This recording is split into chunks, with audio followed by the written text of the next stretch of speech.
Party विवाद त्यतिखेर नेकपा हुँदाखेरि जुन खालको घेराबन्दी गरियो प्रधानमन्त्रीज्यूलाई, उहाँले बारम्बार गुनासो गरिराख्नुहुन्थ्यो सार्वजनिक फोरममा गएर, मलाई घेराबन्दीमा पारे आफ्नै पार्टीले, अरूले पार्न स्वाभाविक थियो, मेरै पार्टीका नेताहरू घेराबन्दीमा पार्नुभयो, बहुमत अल्पमतको खेलमा लाग्नुभयो, 5 वर्ष सरकार हामी स्थिर रूपमा चलाउने हाम्रो एजेन्डा पनि असर पर्यो भनिराख्नु भयो भनेपछि विवाद त्यहाँबाट पनि सुरु भएको रहेछ नि। आजको घटनाक्रमलाई मात्रै हेर्दा यहाँ विवाद सबै कस्तो हो भनेर यसलाई भन्न सकिँदैन नि त। कम्युनिस्ट पार्टी सञ्चालन हुने भनेको चाहिँ वान म्यान डिक्टेटरसिप होइन। कम्युनिस्ट पार्टीमा सामूहिक चाहिँ निर्णय गर्ने, व्यक्तिगत जिम्मेवारी दिने, सरकारको जिम्मेवारी पार्टीले कमरेड केपी शर्मा ओलीलाई दियो। अब विचार र वैचारिक र सैद्धान्तिक पार्टीबाट च्युत भयो भने त्यसको त पतन हुन्छ नि। अघि नै मैले केशरजङ रायमाझीको उदाहरण दिएँ। अहिले केशरजङ रायमाझीको नाम कसैले पनि लिँदैन, पुष्पलालको नाम सबैले लिन्छ, मनमोहनजीको नाम सबैले लिन्छन्। किन त भन्दाखेरि एउटा वैचारिक धरातलभित्र उहाँहरू दृढतापूर्वक उभिनुभयो, शक्तिशाली उभिनुभयो, त्यस कारण उहाँहरू रहनुहुन्छ। तपाईँलाई म के उदाहरण दिन्छु भन्दाखेरि कम्युनिस्ट पार्टीभित्र मेनिपुलेसन कति हुँदो रहेछ भन्ने चाहिँ मिखाइल गोर्बाचोभकै प्रश्न हो। लास्टमा मिखाइल गोर्बाचोभले आई वाज पेन्ट्रेड र मेरो श्रीमतीले यो कम्युनिस्ट पार्टी विघटन गर्न चाहिँ होस् भन्ने र त्यसको लागि चाहिँ सबभन्दा उच्च पदमा चाहिँ पुग्नुपर्छ भन्ने र म विघटन गर्नकै लागि चाहिँ त्यो ठाउँमा पुगेँ हुँ भनेर चाहिँ जुन भने र यसले कम्युनिस्ट पार्टीभित्र चाहिँ घुसपैठियाको ऊ चाहिँ कति हुँदो रहेछ। नेपालको कम्युनिस्ट आन्दोलनको शिखरमा पनि घुसपैठियाहरू पुगेका छन्, त्यसलाई हामीले चाहिँ नजरअन्दाज गर्न मिल्दैन। तर हुन त वास्तवमा कम्युनिस्टहरू संसदीय अभ्यास नै नमान्ने, यहाँहरू जब संसदीय अभ्यासलाई स्वीकार्नुभयो, अङ्गीकार गर्नुभयो, जनताको बहुदलीय जनवादको आधारमा अघि बढ्नुभयो, त्यसपछि नै अलिकति कम्युनिस्टपन त अलिअलि यहाँहरूले छोडेर अगाडि बढेको हो र अहिले आएर कम्युनिस्ट आन्दोलन सङ्कटमा परेको भन्न नमिल्ने अवस्था पनि हो भनिन्छ नि। कतिको सत्यता छ? कमरेड मदन भण्डारीले बहुदलीय प्रतिस्पर्धा र आन्तरिक पनि पार्टीको प्रतिस्पर्धात्मक उसलाई चाहिँ जुन चाहिँ उजगार गर्नुभएको थियो त्यसलाई चाहिँ षड्यन्त्र नगरिकन, होइन, षड्यन्त्रमूलक ढङ्गबाट होइन, षड्यन्त्र नगरिकन चाहिँ अगाडि बढेको हो भने यो दुर्दिनको अवस्था आउने थिएन। अब एकता सम्भव छैन जस्तो लाग्यो भने अब एकता चाहिँ ब्रेक भयो भनेर घोषणा गर्न सक्ने हिम्मत पनि नेताभित्र चाहिँ हुनुपर्दछ। किन भन्दा अहिले माधव नेपालले जुन नेतृत्व गरिराख्नु भएको छ, जुन समूहको, जुन विचारको, जुन पार्टी नेकपा एमालेलाई एकताबद्ध बनाउने भनेर 4 र 5 गते विगत जुन चाहिँ कार्यकर्ता भेला भएको थियो, राष्ट्रिय भेला भएको थियो, त्यो देशभरिका चाहिँ एउटा क्रिम नेताहरूको चाहिँ जमघट थियो र त्यो म्यान्डेट चाहिँ तपाईँले कसरी चाहिँ अगाडि बढाउनुहोस् भनेर माधव नेपाललाई कमरेड झलनाथ खनाललाई चाहिँ जिम्मा दिनुभएको थियो। र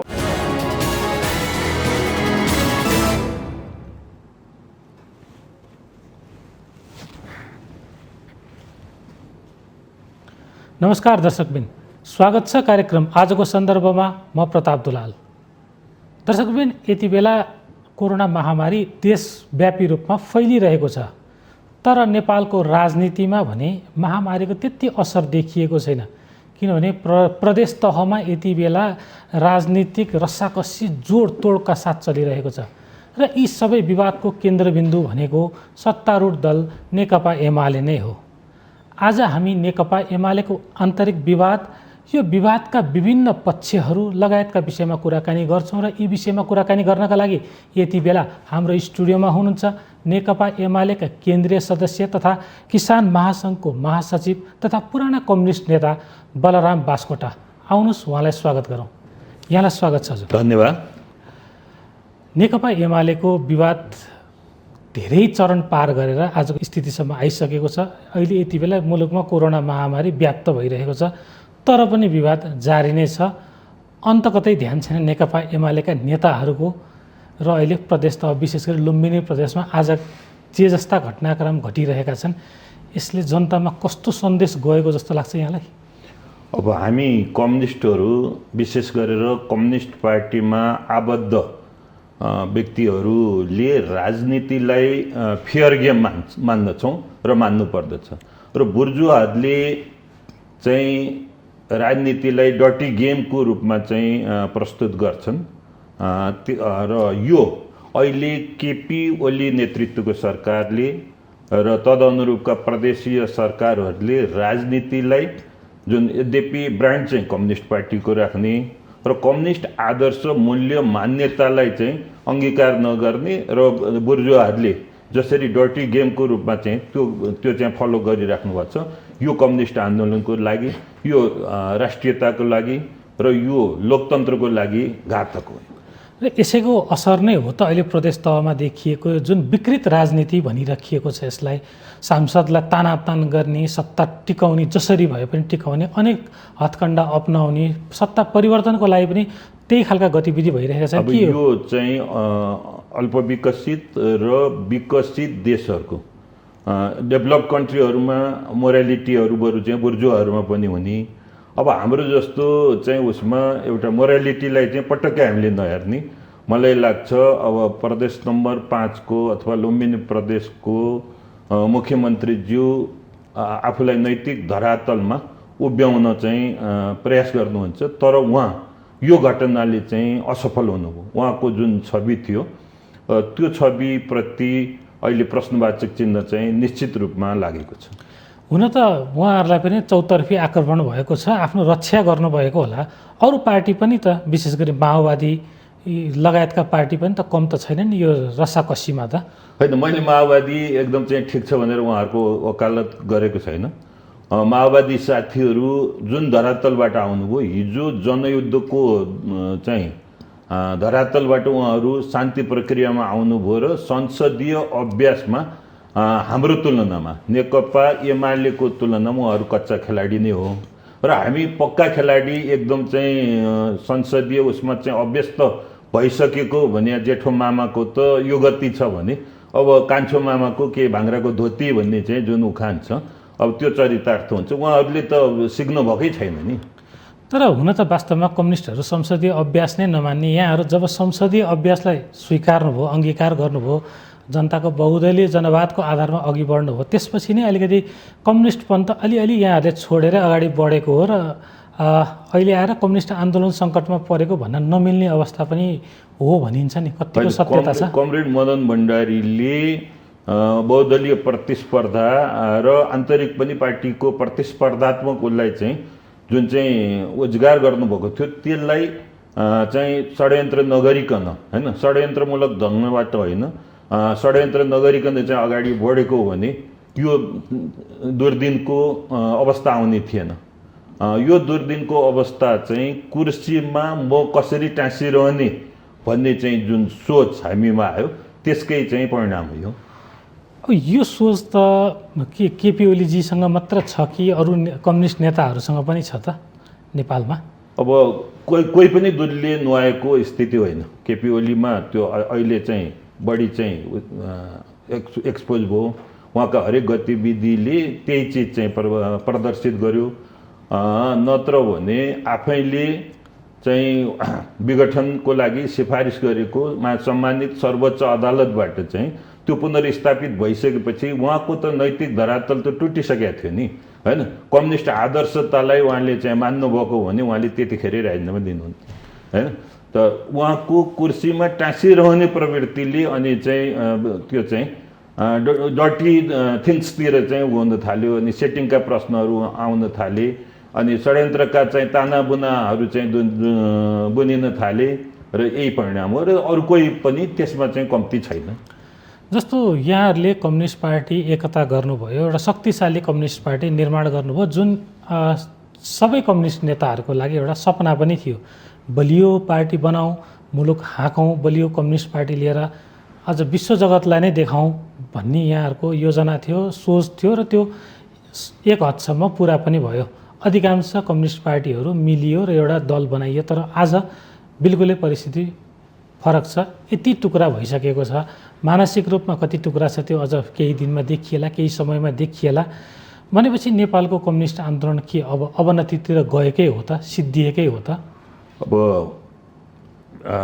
अहिले भर्खरै 2 वर्ष अगाडि अथवा 3 वर्ष अगाडि जुन पार्टी एकता भयो र त्यो भित्र चाहिँ दुईटा आशयहरू छिपेको चाहिँ हामी पाउँछौँ। आम कार्यकर्ताहरूको चाहना, आम जनताको चाहना, राष्ट्रप्रेमी जनताहरूको चाहना, किन राष्ट्रियताको लागि देश जोगाउने कम्युनिस्टहरू हुन् र यी कम्युनिस्टहरू मिले भने चाहिँ कमसेकम नेपाली भएर बाँच्न सकिन्छ भन्ने एउटा परिवेश। अर्को, हामीले गरेको लोकतान्त्रिक अभ्यासले र अरू बुर्जुवा पार्टीहरूले गरेको लोकतान्त्रिक अभ्यासको पनि जनताले तुलनात्मक अध्ययन गर्यो। लोकतन्त्र र राष्ट्रियताको लागि कम्युनिस्ट पार्टी अब्बल शक्ति हो, अकबरी सुन हो भन्ने मान्यता जनताले राखे। जनता असाध्यै खुसी भयो कम्युनिस्ट पार्टी एकता। अब कार्यकर्ताहरू पनि अब झोला बोकेको छ, 40 वर्ष 45 वर्ष 60 वर्षदेखि झोला बोकेको छ। एउटा स्थिर सरकारको चाहना अनि समृद्ध नेपालको परिकल्पना, समाजवादको गन्तव्य, यो सबै पक्षलाई चाहिँ एकीकृत कम्युनिस्ट पार्टीले अझ बढी सघाउ पुर्याउन सक्छ भन्ने चाहिँ रह्यो। र यसको लागि चाहिँ जब नेकपा माओवादी शान्तिपूर्ण तवरमा आन्तरिक रूपमा चाहिँ पार्टी एकताको प्रयासहरू भए र त्यतिखेर आन्तरिक रूपमा पार्टी एकताको प्रयास हुँदाखेरि एकजना मोहन वैद्यजीले रोक्नुभयो र अर्को केपी शर्मा ओली र ईश्वर पोखरेलजीले अहिले चाहिँ तत्काल सम्भावना छैन भनेर उहाँहरू शान्ति प्रक्रियामा आउन साथ हुने चाहिँ एकता रोकिएको हो। पछाडि परिवेशहरू चाहिँ परिवर्तित भए, नेपाली जनताको चाहना वामपन्थी एकताको एउटा चाहिँ अभिव्यक्ति जुन चाहिँ मुखरित भयो र त्यस पछाडि अब कुर्सीतिर पनि आँखा गयो नेताहरूको। प्रचण्डजीको पनि कुर्सीतिर आँखा गयो र केपी शर्मा ओली, कमरेड केपी शर्मा ओलीको पनि अब नाकाबन्दीको बेलामा उहाँ प्रधानमन्त्री हुनुभएको, उहाँले चाहिँ अडान लिनुभएको कारणले गर्दा अलिकता चाहिँ नेपाली जनताको आशाको केन्द्र पनि उहाँ हुनुहुन्थ्यो र हाम्रो पार्टीको नेता अध्यक्ष पनि 9औं महाधिवेशनले उहाँलाई निर्वाचित गरेको परिवेशमा त्यो प्रधानमन्त्रीको कुर्सीको लागि उहाँहरूले चाहिँ एकता गर्नुभएको रहेछ। जनताको चाहना चाहिँ त्यो रहेन। अब पछाडिको परिवेश केपी ओलीको कन्टिन्युएसन प्रधानमन्त्रीको लागि जुन एउटा चाहना भयो र अगाडि गरेको सम्झौतालाई पनि ब्रेक गर्नुभयो। अब त्यो अर्को पक्षबाट सम्झौताको कार्यान्वयनको लागि पनि भयो र विशेषतः फेरि कुर्सीमै केन्द्रित हुने प्रचण्डजीको पनि, अरूले भन्छन् प्रचण्डलाई चाहिँ लोभ छैन कुर्सीको, मैले चाहिँ छोडी भन्नुहुन्छ। त्यो कुर्सी भनेकै यस्तो चिज रहेछ र त्यसैले चाहिँ कम्युनिस्ट पार्टीलाई कम्युनिस्ट पार्टीभित्रको अन्तर्विरोध एकदम बढ्यो। अन्तर्विरोध बढिसके पछाडि यो चाहिँ अहिले अब विभाजनै भयो। नेकपा नेपाल कम्युनिस्ट पार्टी नेकपा दुईटा पार्टी सर्वोच्च गयो, उसले चाहिँ दुईतिर चाहिँ गरिदियो। दुईतिरको परिवेश पनि अहिले चाहिँ हाम्रो नेकपा एमालेको चाहिँ स्थिति हामीले सोचे जस्तो सहज र सरल छैन। यो एकदम उकालीतिर चाहिँ लाग्नुभन्दा ओह्रालीतिर झरेको, जनतामा चाहिँ कम्युनिस्ट पार्टी मिल्नुपर्ने मिल्या पार्टी फुट्यो। त्यसमाथि पनि हाम्रो एकीकृत सङ्घुलै एमाले पनि अहिले जुन विभाजित भएको छ भनेर जनताले चाहिँ एउटा दुःख मनाउ गरिराखेको, मिलोस् भन्ने चाहना चाहिँ गरिराखेको र पार्टी एकता होस् भन्ने चाहिँ अभिप्रायले पार्टी कार्यकर्ता र आम राष्ट्रप्रेमी र लोकतन्त्रप्रेमी जनताहरू नेकपा एमालेको एकताको पक्षमा उभिएका छन्। नेतृत्व त्यसको लागि तयार छैन। भनेपछि यो नेतृत्व तयार नहुँदा सबैभन्दा पुरानो पार्टी कम्युनिस्ट पार्टीको एउटा बिउ बोकेको पार्टी भनौँ या माउ पार्टी भनौँ के भन्ने, किनभने यहीँबाट धेरै कम्युनिस्ट पार्टीहरू जन्मे, यही पार्टीबाट एकीकृत स्वरूप हो नेकपा एमाले। यही नै अब बिस्तारै फुट्दै कमजोर हुँदै जाने हो भने नेपालको कम्युनिस्ट आन्दोलन के छ, अवनतिमा जान्छ त? अब नेपालको कम्युनिस्ट आन्दोलनको इतिहासलाई पनि एकचोटि हामीले सीमावलोकन गर्नुपर्दछ। जस्तो सीमावलोकन भन्नासाथ सिंह दौडिन्छ एउटा निश्चित ठाउँमा पुगेपछि ऊ फर्केर हेर्छ म कति दौड्यो। अब हामीले पनि हाम्रो आन्दोलनको सीमावलोकन गर्नुपर्ने अवस्था चाहिँ आएको छ र त्यो अवस्था भनेको हाम्रो पार्टीको दोस्रो महाधिवेशनले गणतन्त्रको बाटो अवलम्बन गर्यो। हेर्नुहोस् हैन, राजतन्त्रको उन्मूलन र गणतन्त्रको अगाडि सार्यो। त्यसको नेता चाहिँ केशरजङ रायमाझी बने। केशरजङ रायमाझी एकदम खाँटी राजाको सिआइडीको रूपमा चाहिँ प्रमाणित नै भयो भने पछि चाहिँ राजसभा स्थायी समितिको अध्यक्ष हुँदा। त्यसकारण अहिलेको परिवेश पनि 9औं महाधिवेशनले जुन हाम्रो देशको विश्लेषण गर्दै अब हाम्रो गन्तव्यको पाटो भनेको समाजवाद हो, नेपालमा पुँजीवाद आयो र सामन्तवादको आमूल रूपमा चाहिँ नष्ट भयो र सामन्तवादको नाइके राजतन्त्रलाई हामीले सदाको लागि विदा गरिदिउँ भन्नासाथ अब त्यो विचारसँग हाम्रो पार्टीको 9औं महाधिवेशनले जुन राजनीतिक प्रतिवेदन चाहिँ पास गरेको थियो त्यो कमरेड केपी शर्मा ओलीको सहमति होइन त्यसमा। त अहिले पनि करिब करिब त्यस्तै विचार एकातिर नेतृत्व एकातिर हुनसाथ चाहिँ अहिलेको समस्या त्यो रूपमा चाहिँ आएको जस्तो मलाई लाग्छ। हुन त नेकपा एमाले यतिखेर फुटको सङ्घारमा छ, तर यहाँ सधैँ नजिक रहनुभएका वामदेव गौतम उहाँसँगको एउटा विचारसँग असहमत हुनुभयो। उहाँले पार्टी एकता अभियान चलाइराख्दाखेरि यहाँ चाहिँ असहमत हुनुभयो। के कारणले असहमत हुनुभयो? म पनि पार्टी एकता हुनुपर्दछ भनेर चाहिँ भनिदिने मान्छे हुँ। अहिले भर्खरै पनि नेपाली जनताको चाहना पनि पार्टी एकता हो। अब यो चाहिँ वामदेव गौतमको अहिलेको एकता अभियान जस्तो मेरो पुरानो पृष्ठभूमि चाहिँ मेरो चौथो महाधिवेशन पृष्ठभूमि हो। चौथो महाधिवेशन पछाडि चाहिँ निर्मल लामा र मोहन विक्रमजीको विभाजन भयो। त्यस पछाडि चाहिँ किरण मोहन वैद्यजीले पार्टीको नेतृत्व गर्नुभयो। पछि मोहन वैद्यजी चाहिँ पार्टीको महासचिवबाट हटिसकेपछि प्रचण्डजी हुनुभयो र निर्मल लामा र प्रचण्डजीहरू मिलेर चाहिँ एकता केन्द्र चाहिँ निर्माण भएको थियो। एकता केन्द्र विभाजन चाहिँ को परिवेशमा यस्तै कमरेड नरबहादुर कर्मचारीको नेतृत्वमा पार्टी एकता संयोजन समिति भनेर चाहिँ निर्माण भएको थियो। त्यसको सक्रिय सदस्य म पनि हो। पार्टी एकताको लागि हामीले साह्रै जोड गऱ्यौँ तर पार्टी एकता हुन सकेन। अन्त्यमा नरबहादुर कर्मचारी पनि एकातिर लाग्नुभयो। अनि त्यस पछाडि सिन्धुनाथ प्याकुरेल वरिष्ठ अधिवक्ता हुनुहुन्छ, उहाँ र म दुईजना मात्रै चाहिँ पार्टी एकताको पक्षमा उभियौँ। फेरि हामीले माओवादी जोइन गरेनौँ, उहाँ स्वतन्त्र रूपमा जानुभयो। त्यसपछि एउटा शान्तिपूर्ण बाटोबाट पनि हामी चाहिँ जान सक्दो रहेछौँ भन्ने हिसाबले हामी एमालेमा सक्रिय भयौँ। र त्यस पछाडि एमालेको विभाजन पनि भयो 54 सालमा। त्यतिखेर राजेन्द्र पाण्डे कमरेड राजेन्द्र पाण्डेको नेतृत्वमा उहाँले पार्टी एकता संयोजन समिति भनेर बहुत चाहिँ अगाडि बढ्नुभयो। तर राजेन्द्र पाण्डे स्वयं चाहिँ फेरि अर्कै ठाउँ लाग्नुभयो, उहाँ पनि टिक्न सक्नु भएन। त्यसकारण यो मध्यपन्थ बाटो जुन हो यो मध्यपन्थताले काम गर्दैन। जहाँ सक्रिय हुने हो एउटा उसमा चाहिँ खेमामा हामी लागेर सक्रिय हुनुपर्दछ। अब तपाईँ मैले कमरेड वामदेव गौतमसँग पनि अनुरोध गरेँ, तपाईँ माधव पक्षमा बसेर पार्टी एकताको लागि आवाज उठाउँदा त्यो असाध्यै चाहिँ सान्दर्भिक हुन्छ, सहज हुन्छ। किनभने तपाईँसँग हिजो पनि बसेका साथीहरू धेरै माधव नेपालतिरै हुनुहुन्छ। होइन अब केपीतिरै लागेर पनि पार्टी एकताको पक्षमा गर्ने भने हामी किन चाहिँ विभाजित हुने त? यो एकता अभियान छोडौँ र एक ठाउँमा बसेर गरौँ भनेको होइन। म चाहिँ एकता अभियानमा लाग्छु। मैले गरेपछि त्यो एकता अभियान सफल हुन्छ। मैले उहाँलाई पुरानो उदाहरण पनि दिएँ। उहाँले भन्नुभयो तपाईँहरूको त्यतिखेरको परिवेश एउटा थियो होला, अहिले म एकता अभियान सफल पारेर छोड्छु, पार्टी एकता गराउँछु भनेर भन्नुभयो। तर उहाँको उसमा चाहिँ विचारसँग सहमत हुन सकिएन र मध्यपन्थी अवसरवाद, मध्यपन्थ पनि एउटा अवसरवादी राजनीति हो भन्ने मलाई लाग्यो। र कमरेड केपी ओलीको असंवैधानिक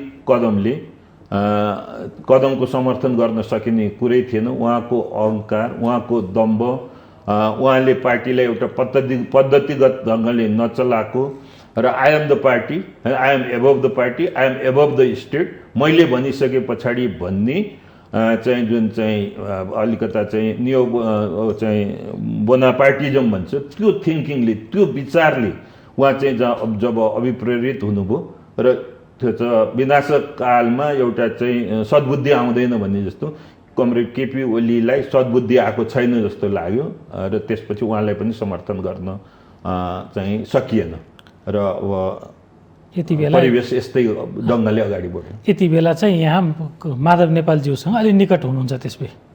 होइन, माधव नेपालजीको पनि केही कमजोरीहरू स्वाभाविक हुन्छ। उहाँ पनि अघि नै मैले भने कुनै पनि नेता दोल्ले नुहाएको परिवेश होइन। उहाँले जुन माग राख्नुभएको छ होइन, अब हामी सम्मानित सर्वोच्च अदालतबाट एमालेतिर फर्काइदिइसके पछाडि 2075 साल जेठ 2 गतेको उसमा उहाँको तर्क त्यो ठिक छ र त्यो चाहिँ तथ्यगत हिसाबले पनि त्यसलाई चाहिँ पुष्टि गर्न सकिन्छ। र अब त्यो ठाउँमा कमरेड केपी शर्मा ओली आइदिनु भएको भने कुनै समस्या हुन्न थियो। जस्तो चाहिँ एउटा बैठकले सबै चिज चाहिँ कमरेड केपी ओली अगाडि बढिसक्नु भएको थियो। अब जेठ 2 गतेमा आउँ, अब अगाडि बढिसकेको परिवेशमा अनि त्यसलाई पनि एप्रुभ गरौँ भन्ने स्थितिको सिर्जना भएन। त्यो कमरेड केपी ओलीबाट पनि भएन। मलाई लाग्छ अब माधव नेपालले पनि त्यसको लागि अझ बढी पहल गर्नु पर्थ्यो होइन। अब केपीको अहङ्कार, केपीको दम्ब र केपीले चाहिँ अलिकता चाहिँ अब जुन पार्टीबाटै अलग गराउने जुन षड्यन्त्र भयो, त्यो षड्यन्त्रलाई चिरफार गर्दै पार्टीलाई एकताबद्ध बनाउनु कमरेड माधव नेपालबाट भगीरथ प्रयत्न चाहिँ भएको छ। तर त्यो प्रयत्न चाहिँ अझै कम छ। उहाँले अझ बढी इनिसिएसन लिनुपर्छ होइन। अब वार्ताको लागि अझ पहल गर्नुपर्छ। एकचोटि असफल भयो, निरुत्साहित भइहाल्ने होइन। फेरि वार्ता, अहिले डायलगले मात्रै चाहिँ समस्या समाधान गर्न सक्छ हाम्रो पार्टीभित्र। त्यो डायलगको लागि अब केपी भित्रको अहङ्कार दम्ब चिर्नुको लागि पनि होइन, वार्ताको लागि माधव नेपालले अझ बढी पहल गर्नुपर्छ र पार्टीलाई एकताबद्ध रूपले अगाडि बढाउनु पर्दछ भन्ने मलाई लागेको छ। अब वस्तुस्थिति अनुरूप होइन, ठोस वस्तुस्थितिको ठोस विश्लेषण नै मार्क्सवाद भएको हुनाले अब एकता सम्भव छैन जस्तो लाग्यो भने अब एकता चाहिँ ब्रेक भयो भनेर घोषणा गर्न सक्ने हिम्मत पनि नेताभित्र चाहिँ हुनुपर्दछ। किन भन्दा अहिले माधव नेपालले जुन नेतृत्व गरिराख्नु भएको छ, जुन समूहको, जुन विचारको, जुन पार्टी नेकपा एमालेलाई एकताबद्ध बनाउने भनेर 4 र 5 गते विगत जुन चाहिँ कार्यकर्ता भेला भएको थियो, राष्ट्रिय भेला भएको थियो, त्यो देशभरिका चाहिँ एउटा क्रिम नेताहरूको चाहिँ जमघट थियो र त्यो म्यान्डेट चाहिँ तपाईँले कसरी चाहिँ अगाडि बढाउनुहोस् भनेर माधव नेपाललाई कमरेड झलनाथ खनाललाई चाहिँ जिम्मा दिनुभएको थियो। र अहिलेसम्म चाहिँ बागमतीमा धेरै, गण्डकीमा धेरै पानी बगिसक्यो। त्यो पछाडि कार्यकर्ताहरू अन्यलमा छन् होइन। अब हाम्रो गन्तव्य के हो त भन्ने उसमा नेतृत्वले एउटा खुट्टा जुन चाहिँ त्यो कार्यकर्तासँग हुनुपर्ने, अर्को खुट्टो गन्तव्यतिर लैजान पर्ने हो। अब त्यसमा चाहिँ अलिकता ल्याकिङ भएको चाहिँ मलाई महसुस भएको छ। अनि अहिले यति बेला चाहिँ माधव नेपालज्यूहरूलाई एउटा के आरोप लागिरहेको छ भने पार्टीमा अहिले विग्रह ल्याएर अनेक विवाद गरेर हिजोको दिनमा नेकपा हुँदा बेलाकै एउटा सुरुवात हो यो प्रचण्डजीको पार्टीसँग मिसिने दाउ हो मात्र भनिराख्नु भएको छ नि। यसमा कतिको सत्यता देख्नुहुन्छ यहाँले? अब प्रचण्डको पार्टीलाई नेकपा एमालेमा मिसाएर नेपाल कम्युनिस्ट पार्टी नेकपा बनाउने को माधव नेपाल हो? होइन। वामदेव गौतम हो? होइन। झलनाथ खनाल हो? होइन। बनाउने केपी शर्मा ओली नै हो होइन। त बनाइसके पछाडि अब त्यसलाई चाहिँ सम्हालेर लैजाने हो कि होइन, त्यसलाई चाहिँ छेदविच्छेद गरेर दुनियाँ चाहिँ हँसाउने हो? त्यसले अन्तर्राष्ट्रिय छवि पनि राम्रो हुँदैन, राष्ट्रिय छवि पनि होइन। यो पार्टीलाई प्रचण्डलाई अलग्याएर नेकपा एमाले बनाएर हुँदा खाँदाको चाहिँ नेपाल कम्युनिस्ट पार्टी नेकपालाई चाहिँ विघटन गरेर जुन चाहिँ भएको छ, यसले चाहिँ के जनताले चित्त बुझिएको छ भन्ने ठान्नु भएको छ तपाईँले? बुझिएको छैन होइन। त यो चित्त नबुझ्ने काम केपी शर्माले गर्नुहुने, अनि माधव नेपाललाई आरोप लाग्नुपर्ने होइन। बृहत कम्युनिस्ट पार्टीहरूको बिचको बृहत एकताबद्ध कम्युनिस्ट पार्टी, एकीकृत कम्युनिस्ट पार्टी त नेपाली जनताको चाहना हो नि। म त अझ के भन्छु भने होइन, मैले मेरो ठाउँमा लडौँला, त्यतिखेर जब सम्मानित सर्वोच्च अदालतबाट आफ्नै ठाउँमा जाऊ, होइन भने यति दिनभित्र चाहिँ पार्टीको नयाँ नाम देऊ भनिसके पछाडि त्यसको पहल कमरेड केपी ओलीले गर्नु पर्थ्यो, प्रचण्डसँग मिलेर नयाँ नाम दिनु पर्थ्यो। त्यो सम्भावना नभए कमरेड केपी ओली पछाडिका चाहिँ सर्वोच्च नेताहरू झलनाथ खनाल, माधव नेपाल, वामदेव गौतम लगायत चाहिँ गएर चाहिँ निर्वाचन आयोगमा होइन हामी 441 मध्ये यतिको चाहिँ अभिमत लिएर आएका छौँ र नयाँ पार्टीको नाम यो हो भनेर गएको भने नयाँ सन्देश जान्थ्यो र त्यसले नेपाल कम्युनिस्ट पार्टीको एकीकरणको प्रवाहलाई निकै अगाडि बढाएको हुन्थ्यो र केपी ओली अप्ठ्यारोमा पर्नुहुन्थ्यो। त्यो एउटा चाहिँ ठिक बेलामा ठिक विश्लेषण गर्न नसक्दा के अलिकता चाहिँ रक्षात्मक पङ्क्तिमा रहेको हो कि जस्तो चाहिँ देखिन्छ। तर कार्यकर्ताको मनोबल, कार्यकर्ताको जमात र कार्यकर्ताको चाहिँ र राजनीतिक विचारले अहिले पनि माधव नेपाल रक्षात्मक पङ्क्तिमा त हुनुहुन्न। त्यो साइकोलोजी, त्यो मनोविज्ञान चाहिँ नेतृत्वले, माधव नेपाल पक्षले अहिले चाहिँ हामी रक्षात्मक पङ्क्तिमा छैनौँ होइन, हामी चाहिँ उसमै छौँ, अफेन्सिभ स्थितिमै छौँ राजनीतिमा भन्ने मेसेज दिनुपर्छ जस्तो मलाई लाग्छ। ठिक छ, हाम्रो संवाद जारी नै रहनेछ। दर्शकबिन, यति बेला कार्यक्रममा पालो भएको छ विश्रामको। विश्रामपछि हामी आउने नै छौँ, हामीसँगै रहनुहोला।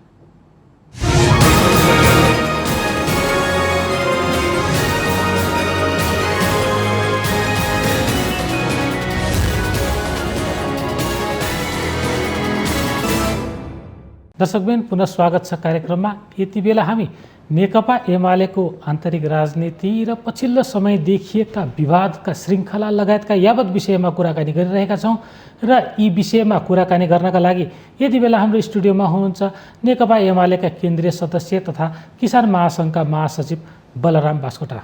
अब एमालेमा पछिल्लो समय जुन खालका गतिविधिहरू देखिए, जुन कर्णाली प्रदेशमा फ्लोर क्रसका घटना देखियो र संस्थापन पक्षले माधव नेपाल पक्ष निकट 27 सांसद, प्रदेश सभा सदस्य लगायतलाई कारबाहीको जुन खालको श्रृङ्खलाहरू क्रमिक रूपमा भइरहेका छन्, दिनानुदिन घटिरहेका छन् यस्ता घटनाहरू, यसले यो एमाले पार्टीलाई टुक्र्याउने सन्देश त दिइसकेको छ। तर यही बिचमा यहाँले पुरानो कम्युनिस्ट नेता हुनुहुन्छ, नेताहरूलाई राम्रोसँग चिन्नुभएको छ, यी सबै विवाद एकातिर राखेर मिल्न सक्ने सम्भावना देख्नुहुन्छ कि हुन्न?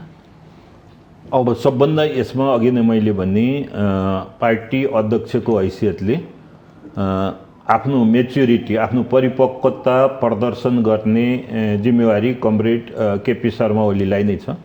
तर उहाँ यो ऐतिहासिक जिम्मेवारीबाट च्युत हुनुभयो र सत्तामा भइसके पछाडि चाहिँ के हुन्छ त भन्दा यस प्रवृत्तिका मानिसका वरिपरि चाहिँ हुन्छ र त्यो सबै चाहिँ शक्ति आफू वरिपरि नै गोलबन्द भएको छ भन्ने सोचाइ हुन्छ र जब सत्ता च्युत हुन्छ मान्छे अनि नेताहरू, अनि त्यसपछि मात्रै रियल ग्राउन्डमा आउने हो।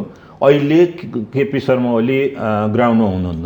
यदि ग्राउन्डमा हुनुभएको भने उहाँले आफ्ना सहकर्मीहरू होइन, माधव नेपाल, सुरेन्द्र पाण्डे, घनश्याम भुषाल लगायतका कमरेडहरूलाई चाहिँ, भीम रावल लगायतका कमरेडहरूलाई जुन चाहिँ कारबाही गर्नुपर्ने स्थिति नै थिएन होइन।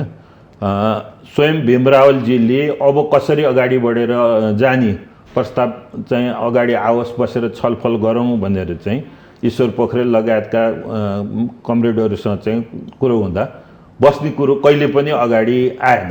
त्यस कारण चाहिँ उहाँलाई के लाग्यो कमरेड केपी शर्मा ओलीलाई भने होइन, म फेरि पनि 2/3 मत ल्याउँछु, म 50 लाख चाहिँ मत ल्याएर नेपालको सबभन्दा ठुलो पार्टी हुन्छु भन्ने सोम शर्माको कथा जस्तो यहाँलाई चाहिँ पञ्चतन्त्रको कथा छ, उहाँलाई चाहिँ त्यही लागेको छ। जब चाहिँ डङरङ्ग एकचोटि चुनावमा चाहिँ पराजित हुन्छ अनि पछि चाहिँ त्यो सपनाबाट बिउजेको जस्तो स्थितिमा कमरेड केपी ओली पुग्नुहुन्छ। त अब यो पार्टीलाई यो ठाउँमा लिएर आउने चाहिँ होइन, विभाजन उन्मुख बनाउनु हुँदैन भन्ने आम कार्यकर्ताको धारणा छ र कमरेड माधव नेपाल एकताको पक्षमा हुनुहुन्छ भन्ने बुझिन्छ। नत्र अहिलेसम्म तलको कार्यकर्ताको पनि त प्रेसर छ होइन, ल अब हामी कसरी जाने, के गर्ने भन्नुहोस् भन्दाखेरि अझै पनि उहाँले पार्टी एकताका लागि पर्खेर हेर्ने स्थिति चाहिँ छ। तर अब त्यो पर्खेर हेर्ने स्थितिको अवस्था पनि फेज आउट हुन्छ। किन भन्दा मलाई लाग्छ केपी शर्मा ओलीले वैशाखभरिमा मध्यावधिको फेरि चाहिँ घोषणा गर्नुहुन्छ। भनेपछि यो बिचमा जुन खालका गतिविधि भए त्यसले एक पक्ष मात्र दोषी त देखाएन। हुन त यहाँले भनिसक्नुभयो कोही पनि दुधले नुहाएका छैनन्, तर यो पार्टी विवाद त्यतिखेर नेकपा हुँदाखेरि जुन खालको घेराबन्दी गरियो प्रधानमन्त्रीज्यूलाई, उहाँले बारम्बार गुनासो गरिराख्नुहुन्थ्यो सार्वजनिक फोरममा गएर, मलाई घेराबन्दीमा पारे आफ्नै पार्टीले, अरूले पार्न स्वाभाविक थियो, मेरै पार्टीका नेताहरू घेराबन्दीमा पार्नुभयो, बहुमत अल्पमतको खेलमा लाग्नुभयो, 5 वर्ष सरकार हामी स्थिर रूपमा चलाउने हाम्रो एजेन्डा पनि असर पर्यो भनिराख्नु भयो भनेपछि विवाद त्यहाँबाट पनि सुरु भएको रहेछ नि। आजको घटनाक्रमलाई मात्रै हेर्दा यहाँ विवाद सबै कस्तो हो भनेर यसलाई भन्न सकिँदैन नि त। कम्युनिस्ट पार्टी सञ्चालन हुने भनेको चाहिँ वान म्यान डिक्टेटरसिप होइन। कम्युनिस्ट पार्टीमा सामूहिक चाहिँ निर्णय गर्ने, व्यक्तिगत जिम्मेवारी दिने, सरकारको जिम्मेवारी पार्टीले कमरेड केपी शर्मा ओलीलाई दियो। यसको मतलब सरकार सञ्चालनमा पार्टीसँग कन्सल्टेसन नगरिकन, पार्टीसँग परामर्श नगरिकन, पार्टी निर्णयको विरुद्धमा एकपक्षीय ढङ्गले जुन सरकार सञ्चालन गर्ने कुरो उहाँले गर्नुभयो त्यो स्वाभाविक के थियो? स्वाभाविक कम्युनिस्ट पार्टीको सामूहिक नेतृत्वमा अवरुद्धता चाहिँ सृजना गरेका थियो। त्यसपछि त अन्तर्विरोध सुरु हुने चाहिँ स्वाभाविक थियो। अर्को चाहिँ दुईटा ठुल्ठुला कम्युनिस्ट पार्टीको बिचमा चाहिँ एकता भएको थियो र एकलौटी रूपले एउटा पार्टीको नेताको हिसाबले त्यो पनि एउटा पार्टीभित्र पनि अर्को, किन भन्दा हाम्रो पार्टीको 9औं महाधिवेशन त अर्को ढङ्गले भएको थियो, प्यानल होइन, समूहगत रूपमै चुनाव चाहिँ हामी लडेका थियौँ।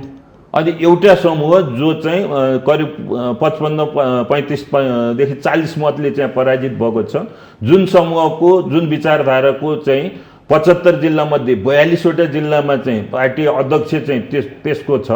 अनि एकलौटी रूपले चाहिँ हाँकेर लैजान्छु, पेलेर लैजान्छु, हाँकेर वा उहाँको सोचमा हाँकेर, अरूको सोचमा पेलेर, होइन, हाँकेर र पेलेर लैजान्छु भन्ने जुन सोच आयो र यो नै एउटा दुर्भाग्यपूर्ण रह्यो।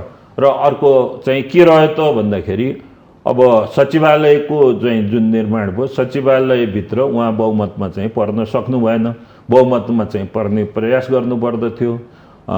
अब आफ्नो पुरानो आफ्नो साथीहरूलाई पनि उहाँले के गर्नु पर्थ्यो भन्दा बेला बेला चाहिँ ल है म कसरी जाने हो अलि तपाईँहरूले चाहिँ गाइड गर्नुहोस् भनेर एउटा चाहिँ होइन चिया पार्टी हप्ताको एकचोटि मात्रै गरेर अलि सामूहिक छलफललाई बढावा दिएको भने हुने। अब वरिष्ठ नेताहरू नै उहाँको उसमा भेटघाटमै समस्या हुने, उनीहरूलाई काउन्ट नगर्ने जुन स्थिति भने, अब यो स्थिति जुन चाहिँ एकीकरण, दुईटा पार्टीको एकीकरण पछाडि दुईटा पार्टीहरूको बिचको समन्वयताको एउटा अभाव रह्यो। अर्को चाहिँ आफ्नै पार्टीभित्रको साथीहरूलाई पनि समन्वय गरेर संवाद गरेर अगाडि बढ्ने चिजमा कमरेड केपी शर्मा ओलीको पहलकदमी रहेन। भनेपछि नेकपाको विवाद नै वास्तवमा एमालेकै विवादको असर रहेछ, नेकपामा विवाद रहेको भनेर पनि देखियो। किनभने नेकपामा माओवादी पक्ष छुट्टिएर गएपछि झन् विवाद त झन् उग्र रूपमा बढ्यो यहाँहरूको। त्यतिखेर पनि जब पार्टी एकता भयो र दुईटा अध्यक्षले निर्णय गरेपछि त्यो चाहिँ कार्यान्वयन हुने भन्ने चिजमा कमरेड माधव नेपालको चाहिँ रिजर्भेसन थियो र उहाँले के भन्नुभयो त भन्दा दुईटा अध्यक्ष गर्ने, अरूको काम चाहिँ चमर हम्किने काम चाहिँ यो होइन। कम्युनिस्ट पार्टीमा चमर हल्लाएर होइन, पङ्खा चलाएर चाहिँ दुईटा उसलाई चाहिँ पङ्खा दिएर उहाँहरूलाई चाहिँ चिस्यान गराएर तापक्रम दिएर चाहिँ अगाडि बढ्ने दायित्व होइन। दुईटा अध्यक्षको नेतृत्व मात्रै यो चाहिँ हुन सक्दैन भन्ने उहाँको विचार रहेको थियो। अनि पछि केपी ओलीको एउटा चाहिँ पार्टीभित्रको तानासाहीकरणले गर्दा अरू साथीहरूसित कमरेड माधव नेपालको पनि सहकार्य, कमरेड प्रचण्डको चाहिँ अब त्यो एउटा ट्याक्टिस भन्नुहोस् होइन, कमरेड प्रचण्डको ट्याक्टिस, कमरेड माधव नेपालको सप्रेसन अथवा उहाँप्रति भएको दमन, अनि कमरेड वामदेवको प्रति भएको अपमान, यी सबै चिजको कम्बाइनेसन भयो र त्यो चाहिँ एउटा कोअलिसन बन्यो। त्यो एउटा चाहिँ स्थिति रह्यो, त्यसलाई ब्रेक गर्न केपी ओलीले सक्नु भएन। तर यो सबै घटनाक्रम भइसकेपछि फेरि पनि म यहाँ सुरुकै प्रश्नमा आउँछु, यसले नेपालको कम्युनिस्ट आन्दोलनलाई त रसातलमै पुर्याउने देखियो त। यसरी यहाँहरू यसरी बारम्बार फुटे झगडा गरेकै गर्दा भोलिको दिनमा जनस्तरबाट फेरि अनुमोदन हुन्छ जस्तो यहाँहरूलाई लाग्छ कि लाग्दैन त? अब एउटा कविको कविताको याद आउँछ मलाई। अब उहाँले चाहिँ म्यान भन्नुभएको थियो, अहिले म्यान भन्न मिलेन। Person may come and person may go but I go forever भनेर एउटा नदीको तुलना गरेर एउटा कविता चाहिँ छ। अब हामी कम्युनिस्ट कार्यकर्ताहरूको विविध बाधा अडचन व्यवधानको बावजुद पनि कम्युनिस्ट आन्दोलनलाई अगाडि बढाउने हिम्मत छ, साहस छ, दृढता छ र त्यसमा लागिरहन्छौँ। तर अब नेपालको यहाँले भन्नुभयो नेपालको कम्युनिस्ट आन्दोलन एकताबद्ध विभाजन एकता हुँदै यो ठाउँमा आइपुगेको हो। 40-50वटा कम्युनिस्ट पार्टी मिलेर चाहिँ नेपाल कम्युनिस्ट पार्टी नेकपाको निर्माण भएको छ र यो फेरि विभाजन भएको छ र हामी नेपाल कम्युनिस्ट पार्टीको एकीकरणको लागि फेरि पनि पहलकदमी, फेरि पनि नेतृत्व र फेरि पनि एउटा तलदेखि उठाउने प्रयास गर्छौँ। र हामीले एउटा कमरेड माओको मूर्ख बुढाको कथा पनि संस्मरण गर्न चाहन्छु म अहिले, होइन। पहाड पन्छाउन चाहिँ एकदम चाहिँ एउटा बुढो चाहिँ तल्लीन भइसकेपछि पछाडि चाहिँ सबैले यो मूर्ख बुढो यो बाँचुन्जेलीलाई चाहिँ यो पहाड पन्छाउनै सक्दैन भनिसके पछाडि चाहिँ सारा जनताहरू मूर्ख त्यो बुढाको साहस त्याग तपस्या बलिदानको कारणले चाहिँ जनताहरू एकीकृत भएर चाहिँ पहाड पन्छाएको कथा पनि हामीले सुनेका छौँ। हामी पहाड पन्छाउन सक्छौँ, कम्युनिस्ट पार्टी रूपी हाम्रो प्यारो पार्टीलाई एकीकृत बनाउन सक्छौँ भन्ने चिजमा म चाहिँ दृढ विश्वस्त छु। किन भन्दा होइन, विश्वमा यति बेलामा कम्युनिस्ट पार्टीहरू बिस्तारै सिद्धिँदै गएका छन्। छिमेकी राष्ट्र भारतको कुरा गरौँ या युरोपेली मुलुकहरूमा देखिएका जुन खालका कम्युनिस्ट आन्दोलनको अवनतिहरू, त्यो खालको अहिले विश्वमा अब एउटा रणनीति पनि छ कम्युनिस्ट सिद्ध्याउने भनिन्छ, यहाँहरूले भन्नुहुन्छ विशेष गरी यो कुरा।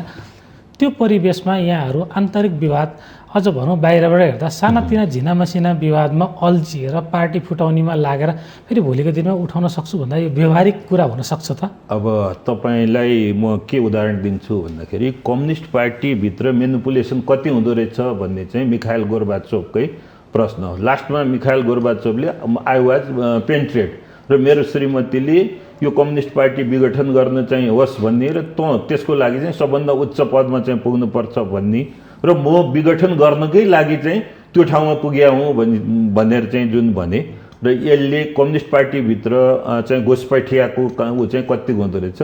नेपालको कम्युनिस्ट आन्दोलनको शिखरमा पनि घुसपैठियाहरू पुगेका छन्, त्यसलाई हामीले चाहिँ नजरअन्दाज गर्न मिल्दैन। अब जहाँसम्म भन्नुभयो तपाईँले कहिले चाहिँ हुने भारतको कम्युनिस्ट पार्टीको त्यो दुर्दशा भयो, 30 वर्षसम्म सत्तासीन भएको। अब युरोपको कम्युनिस्ट पार्टीहरू चाहिँ कतिपय चाहिँ सत्तामा पुगेका ती चाहिँ सकिएका छन् तर पुनर्गठन पनि हुँदै आएको छन्। तपाईँ अहिले स्पेनको कम्युनिस्ट पार्टी हेर्नुहोस्, सोभियत सङ्घकै कम्युनिस्ट पार्टी हेर्नुहोस्, युरोपका अरू देशका कम्युनिस्ट पार्टीहरू हेर्नुहोस्, ल्याटिन अमेरिकाका समाजवादी आन्दोलनका आँधीबेहरीहरू हेर्नुहोस्, त्यो इलेक्सनबाट त्यो आन्दोलनबाट पनि फेरि पुनर्जीवित हुँदै अगाडि बढेका छन्। र अब पुँजीवादको इतिहास अथवा सामन्तवादको इतिहास आदिम साम्यवाद पछाडिको होइन इतिहास पछिको सबै इतिहास चाहिँ पुँजीपतिहरूको चाहिँ उसको इतिहास हो। तर सर्वहारा वर्ग कहिले हारेको छैन। तपाईँ होइन सामन्तवादी युगमा दास युगमा दास हारेन, दास पराजित भएनन्। सामन्तवादी युगमा किसानहरू पराजित भएनन्। पुँजीवादी युगमा सर्वहारा वर्गहरू चाहिँ कहिले पराजित हुँदैनन्, जित निश्चित छ। अब उनीहरूको इतिहास 5000 वर्षको इतिहास हो। हाम्रो इतिहास भनेको कार्ल मार्क्सले कम्युनिस्ट मेनिफेस्टो 1848मा निकालिसके पछाडि अहिले भर्खर सन् 2021-22मा चाहिँ हामी गरेका छौँ। यो 22 वर्ष त्यो 170 वर्षको हाम्रो चाहिँ इतिहास हो र 170 वर्षको बालकले 5000 वर्षको चाहिँ एउटा चाहिँ वयस्क उसलाई चाहिँ अहिले पनि हल्लाइदिएको छ। अहिले अमेरिका कोसँग त्रस्त समाजवादसँग चाहिँ त्रस्त छ, त्रासदी छ र उनीहरू चाहिँ विभिन्न जालझेल गरिरहेका छन्। त्यसकारण हामी हारेका छैनौँ। हामी पेरिस कम्युनमा हारेनौँ, हामी सोभियत सङ्घको उसमा चाहिँ सोभियत सत्तामा हारेनौँ, हामी नेपालको उसमा चाहिँ सबैतिर चाहिँ एउटा डिफेन्सिभ भएको उसमा चाहिँ हामीले 2/3 बहुमत ल्याएर जनताले दिएको म्यान्डेट पराजित हुँदैन होइन। त्यसकारण चाहिँ हामी आशासहित अग्रगमनतिर जान्छौँ र त्यो हामी जित्छौँ भन्ने चिजमा विश्वस्त छौँ। एउटा खरो प्रश्न सोध्न मन लाग्यो यहाँलाई। नेकपा एमाले त्यसपछि अब फुटकै दिशामा गएको हो त? फुट्छ नै त? अब ठोस रूपले विश्लेषण गर्दा त्यो दिशामा अग्रसर चाहिँ भएको छ। अब राजनीतिमा 100% भनेर ठोकुवा गर्न सकिँदैन। 99.99बाट चाहिँ प्रोबेबिलिटी 1% को पनि प्रोबेबिलिटी हुन्छ राजनीतिमा। त्यो चाहिँ सफल भइसकेपछि त्यो 0 नै हुन्छ। त्यसकारण एकता हाम्रो चाहना हो, एकता आवश्यकता हो, एकता हाम्रो बाध्यता पनि हो। र कसैले होइन कोही चाहिँ मिखाइल गोर्बाचोभ भएर चाहिँ यसलाई विघटन गर्छ भने पनि फेरि चाहिँ त्यो एकीकृत भएर अगाडि बढ्छ। त्यसमा तपाईँ ढुक्क हुनुहोस्। भनेपछि अब आगामी दिनमा नेपालको कम्युनिस्ट आन्दोलनले यहाँले कस्तो परिकल्पना गर्नुभएको छ त? भनेपछि अब यस्तो खालको प्रवृत्ति फेरि दोहोरिँदैन त? फेरि यहाँहरू दोहोरिन्छ। यो त कम्युनिस्ट आन्दोलनको रोग हो नि, होइन? रोग चाहिँ बेला बेला लाग्छ, त्यसलाई उपचार गर्दै जानुपर्छ। र कम्युनिस्ट अब एकचोटि जस्तो चाहिँ म वस्तुपूर्वक ढङ्गले विश्लेषण गर्छु।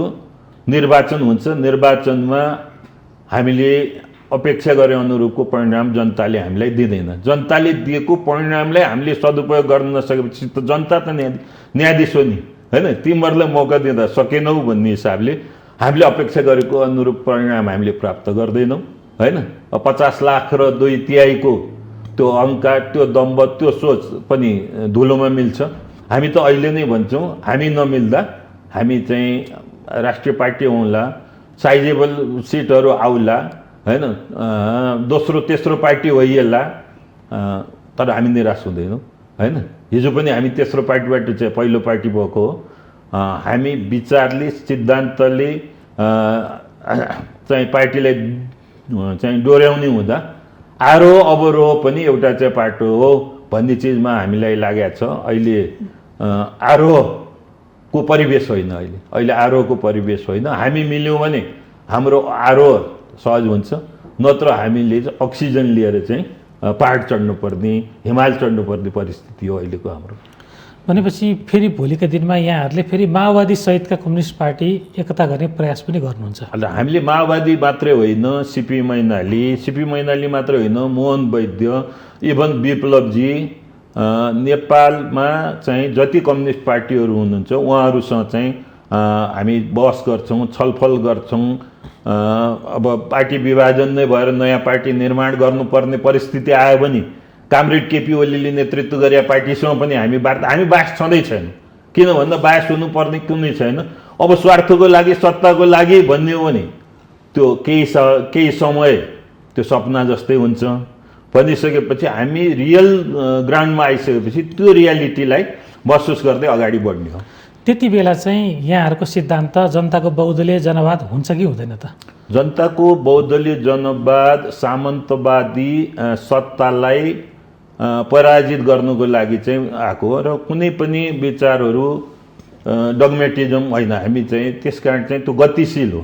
अब जनताको चाहिँ बहुदलीय समाजवाद हुन सक्ला। अब जनवाद भने पुँजीवादी क्रान्ति पछाडि अब हाम्रो बाटो चाहिँ समाजवादतिर हुनसाथ हामी समाजवादमा पनि प्रतिस्पर्धामा जान्छौँ। समाजवादमा पनि हाम्रा विपक्षीहरूसँग चाहिँ हामी चाहिँ सहकार्य अथवा सत्ता पक्ष प्रमुख प्रतिपक्षको हिसाबले चाहिँ जान्छौँ। त्यो क्यारेक्टरलाई जनताको बहुदलीय जनवादका जुन विशेषताहरू हुन् त्यसलाई कार्यान्वयन हामी गर्छौँ। तर अब हामीले जनताको बहुदलीय जनवाद होइन, जनताको बहुदलीय समाजवाद भनेर चाहिँ जाने र त्यसका विशेषताहरू, अरू क्यारेक्टरिस्टिक्सहरू के थपिए हामी चाहिँ छलफल गर्छौँ। किन भन्दा अब छलफलले वादे जातीय तत्त्वबोध भन्छ, होइन? अब हामी चाहिँ निष्कर्ष निकाल्ने चाहिँ त्यसै गरी हो। यति बेला एउटा अनपेक्षित घटनाको एउटा हामी परिकल्पना पनि गरौँ। यहाँहरू अहिले आफ्नो हिसाबमा अगाडि हिँडिराख्नु भएको छ। यहाँहरूले हाम्रो खासै गल्ती छैन भनिराख्नु भएको छ। कम्पेरिटिभली अरूलाई दोष लगाएको देख्दाखेरि यहाँहरू मात्र बाहेक हुनुभयो भने नि यो मुभमेन्टमा, जस्तो भोलिको दिन फेरि प्रचण्डजी र केपी ओलीजी लगायतका दल मिलिदिए भने यहाँहरू चाहिँ त्यतिखेर के गर्नुहुन्छ? त्यो शक्तिसँग मिल्न जाने सक्ने सम्भावना रहन्छ कि रहँदैन? होइन, कम्युनिस्ट पार्टीलाई एकीकृत गर्ने विचारले, सिद्धान्तले नै हो, होइन? अब विचार र वैचारिक र सैद्धान्तिक पार्टीबाट च्युत भयो भने त्यसको त पतन हुन्छ नि। अघि नै मैले केशरजङ रायमाझीको उदाहरण दिएँ। अहिले केशरजङ रायमाझीको नाम कसैले पनि लिँदैन, पुष्पलालको नाम सबैले लिन्छ, मनमोहनजीको नाम सबैले लिन्छन्। किन त भन्दाखेरि एउटा वैचारिक धरातलभित्र उहाँहरू दृढतापूर्वक उभिनुभयो, शक्तिशाली उभिनुभयो, त्यस कारण उहाँहरू रहनुहुन्छ। अब भोलि होइन, अब विचार र सिद्धान्तलाई थाँती राखेर कोही कतै गयो भने भन्ने कल्पना हामीले गर्न मिल्दैन। किन भन्दा हामी कम्युनिस्ट पार्टीको सदस्य हौँ, हामी कम्युनिस्ट पार्टीका नेता हौँ र कम्युनिस्ट पार्टीलाई बाँध्ने भनेको विचारले हो। यदि विचारको लेनिनले के भन्नुहुन्छ त भन्दा यदि विचारको बाँधले होइन ड्यामले चाहिँ पार्टीलाई चाहिँ ड्याम बाँधेनौँ भने बाढी आउँछ। अहिले हाम्रो पार्टीभित्र बाढी आएको कारण पनि त्यही हो। किन भन्दा विचारको बाँधले बाँध्न सकिएन होइन। अहिले चाहिँ अब सत्ताको लागि हिजोका मण्डली कुण्डली क्यारेक्टरहरू हाम्रै पार्टीभित्र छ होइन। सत्ताको लागि जे पनि गर्ने, सांसद अपहरण होइन, यो मण्डली क्यारेक्टर हो नि। यो मण्डली क्यारेक्टर हिजो पञ्चायती राजाले पञ्चायत थेग्नलाई चाहिँ जसरी एउटा चाहिँ गुन्डाहरू पालिया थिए र तिनलाई मण्डली भन्दथे, आज नियो मण्डलीहरू नवमण्डलीहरू हाम्रै पार्टीभित्र छन् भनिसके पछाडि अनि त्यो त विचारको बाँधले हामीले बाँध्न सकेनौँ होइन। सत्ताको लागि हामी जे पनि गर्ने भयौँ। अब दीपक मनाङ्गेदेखि लिएर होइन जसलाई पनि हामीले चाहिँ स्वागत गर्नुपर्ने स्थिति विचारको बाँधले हामीलाई चाहिँ बाँध्न नसकेको परिणाम हो यो। भनेपछि यहाँहरू त्यति बेला आफ्नो विचारै अगाडि बढाउनुहुन्छ, त्यो आन्दोलन भनेर लाग्नुहुन्न। त्यसपछि वैचारिक आन्दोलन हो नि, त्यो आन्दोलनै हो। वैचारिक पार्टी पनि आन्दोलनै हो। भलै यहाँहरू सिपी मैनालीज्यूको पार्टीको साइजमा गए पनि त्यही जाँदैनौँ अडिक रहन्छ। हामी त्यो हदमा जाँदैनौँ, जानै सक्दैनौँ। किन भन्दा कमरेड माओत्से के भन्नुहुन्छ भन्दा तपाईँहरू नीतिको हिसाबले विचारको हिसाबले ठिक हुनुहुन्छ भने आज तपाईँसँग एउटै मान्छे छैन भने पनि भोलि हजारौँ हुन्छन्। अब तर मेरो नीति ठिक छ, विचार ठिक छ भनेर होइन तपाईँहरूले त्यसलाई चाहिँ प्रचार गर्नुहुन्न, तलसम्म लानुहुन्न, जनता बिचमा जानुहुन्न भने तपाईँहरू सकिने हो। हामी जनताको बिचमा जान्छौँ, हामीसँग सही नीति छ, विचार छ भनिसकेपछि हामी कसरी सकिन्छौँ? हामी त बढ्छौँ नि। त्यसमा तपाईँ ढुक्क हुनुहुन्छ? एकदम कन्फिडेन्ट। हस्, यहाँको महत्त्वपूर्ण समय र संवादको लागि धेरै धन्यवाद। यहाँले पनि मलाई बोलाएर आफ्ना विचारहरू प्रचार गर्ने अभिव्यक्तिहरू दिने चाहिँ जुन मौका दिनुभयो त्यसको लागि यहाँलाई पनि धन्यवाद। धन्यवाद। दर्शकबिन, आज हामीले नेपालको कम्युनिस्ट आन्दोलन र नेकपा एमालेको विवादका बहुआयामिक पक्षहरूको बारेमा कुराकानी गऱ्यौँ र यी विषयमा कुराकानी गर्नका लागि हाम्रो स्टुडियोमा हुनुहुन्थ्यो पुराना कम्युनिस्ट नेता, नेकपा एमालेका केन्द्रीय सदस्य, किसान महासङ्घका महासचिव बलराम बास्कोटा। आजको श्रृङ्खलामा यति नै। सत्य, तथ्य र निष्पक्ष समाचारको लागि हेर्दै रहनुहोला माउन्टेन टेलिभिजन HD। नमस्कार।